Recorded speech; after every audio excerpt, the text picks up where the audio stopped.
ये बलिदान याद रखेगा हिंदुस्तान। जी हां, हिंदुस्तान कभी भी उन 20 वीरों का बलिदान भूल नहीं पाएगा। उन 20 जाबाजों का जिन्होंने अपनी सरहद में घुसे दुश्मन को खदेड़ने के लिए अपने वतन, अपने फर्ज के खातिर अपनी जान न्यौछावर कर दी। चीन की चालबाजी का शिकार बने उन 20 वीरों के बलिदान के बाद अब हर हिंदुस्तानी चीन को उसकी दगाबाजी का माकूल जवाब देने की मांग कर रहा है। चीन को भी ये भूलना नहीं चाहिए कि हिंदुस्तान अपने 20 जाबाजों की शहादत का हिसाब जल्द लेगा।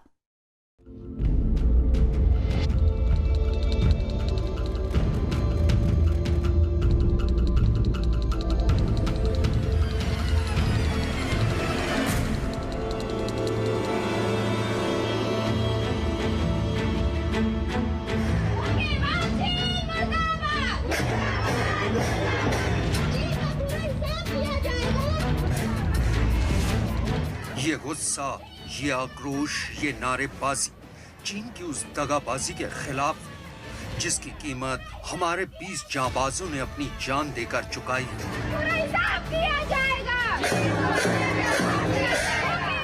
ये वो 20 जांबाज थे जो अपने फर्ज पर कुर्बान हो गए, लेकिन दुश्मन को पीठ नहीं दिखाई। ये उन 20 बहादुरों की कहानी है जिन्होंने अपने घर में घुसे दुश्मनों के छक्के छुड़ा दिए। चीनी सामानों का बहिष्कार करो। 16 बिहार रेजिमेंट के कमांडिंग ऑफिसर कर्नल संतोष बाबू उन 20 बहादुरों में शामिल थे जो चीन की दगाबाजी का बहादुरी से जवाब देते हुए शहीद हो गए। कर्नल संतोष के परिवार वाले गमगीन हैं, लेकिन उन्हें इस बात का फक्र भी है कि उनके बेटे ने भारत माँ की आन बान और शान का मान रखते हुए अपनी सरहद में घुसे दुश्मनों को खदेड़ते हुए अपनी जान न्यौछावर कर दी। हालांकि कर्नल संतोष के घर वालों के लिए उनकी मौत किसी सदमे से कम नहीं है। Both of us did not believe, and I started inquiries from armies, hierarchies. One of the officers, he told me that uncle, okay, I'll call you later, I will inquire and I will update you. So what was going on, I too don't know. That he told me.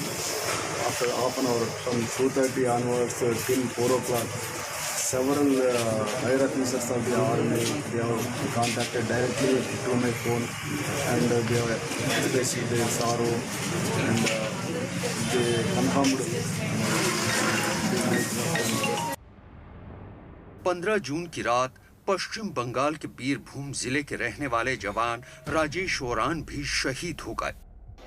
उनकी मौत की खबर सुनने के बाद उनके परिवार में मातम छाया है। राजेश अपने परिवार में कमाने वाले इकलौते शख्स थे।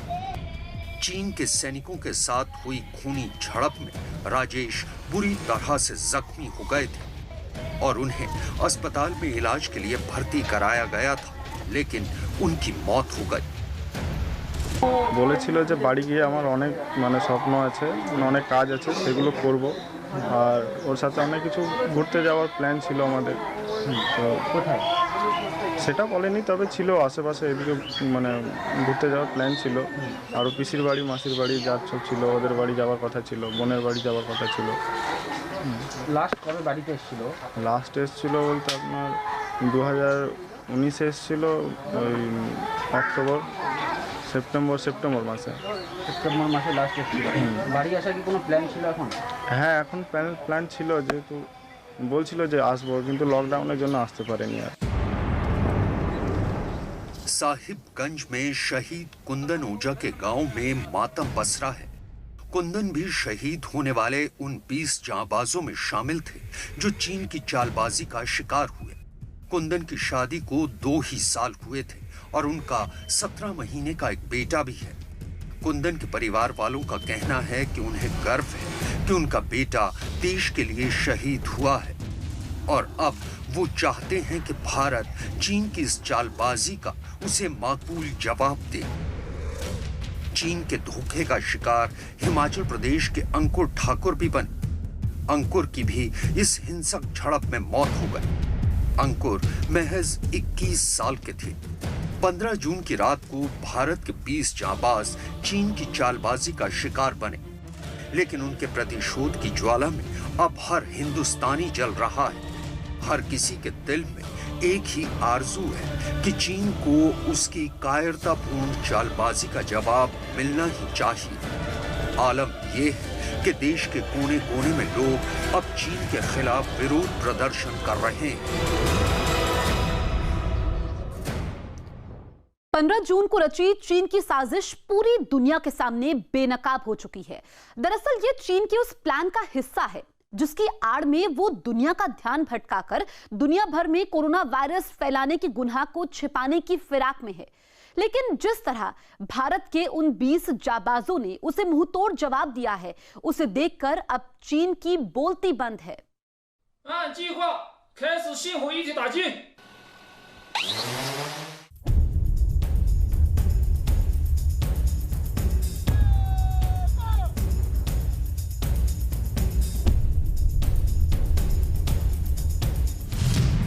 बेनकाब हुई चीन की साजिश।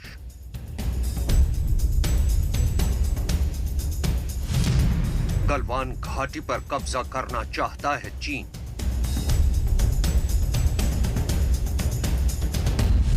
एक सड़क से परेशान है चीन।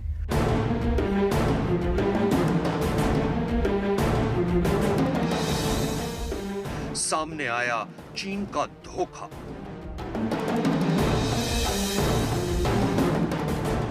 एक बार फिर चीन की धोखेबाजी पूरी दुनिया के सामने बेनकाब हुई। एक बार फिर चीन की चालबाजी सामने आई। एक बार फिर चीन ने दोस्ती का नकाब पहनकर दगा दिया। 15 जून को रची चीन की साजिश पूरी दुनिया के सामने बेनकाब हो चुकी है। लेकिन हम आपको बताते हैं कि आखिर गलवान घाटी में वो कौन सी जगह है जहां चीन ने जांबाज भारतीय जवानों पर धोखे से वार किया था।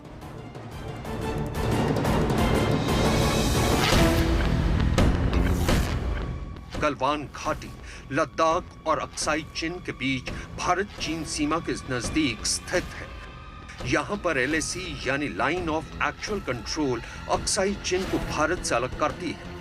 इसी गलवान घाटी में पॉइंट 14 है जहां गलवान और श्योक नदियां मिलती हैं। पॉइंट 14 ही चीन और भारत के बीच विवाद की वजह बना है। दरअसल चीन की सेना ने LAC को पार कर पॉइंट 14 के पास दखल देना शुरू कर दिया था।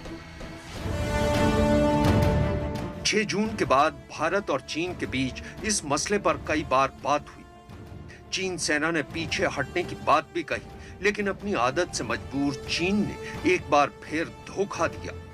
अब सवाल ये उठता है कि गलवान घाटी में ऐसा क्या है कि चीन लगातार इस इलाके में घुसपैठ करने की कोशिश कर रहा है। दरअसल गलवान घाटी में भारत लकड़ी के पुराने पुल की जगह कंक्रीट का नया पुल बना रहा है।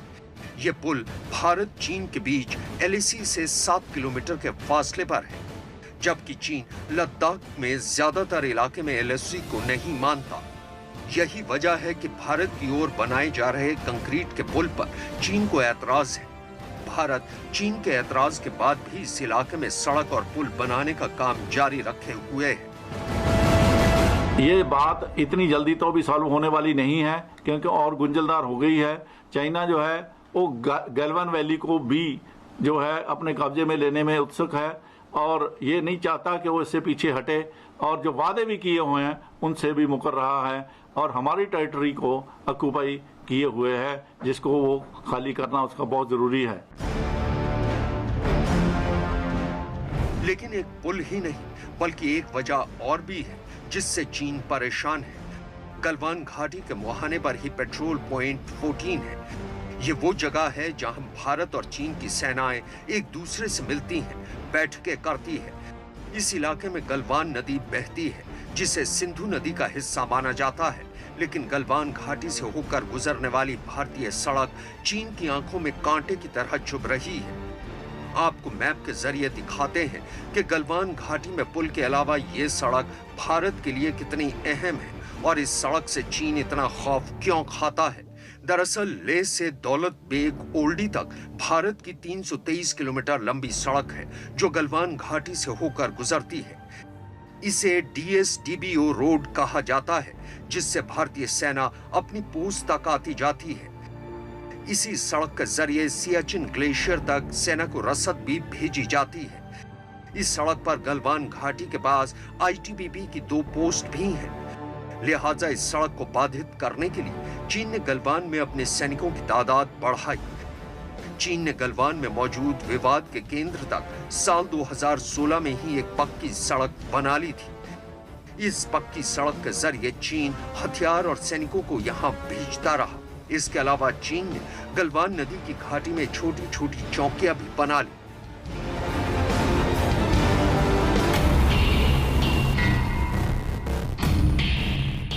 जाहिर है गलवान घाटी में दारबुक श्योक दौलत बेग ओल्डी रोड रणनीति के लिहाज से भारत के लिए बेहद अहम है। यह सड़क काराकोरम के पास तैनात भारतीय जवानों तक सप्लाई पहुंचने के लिए बेहद अहम भी है।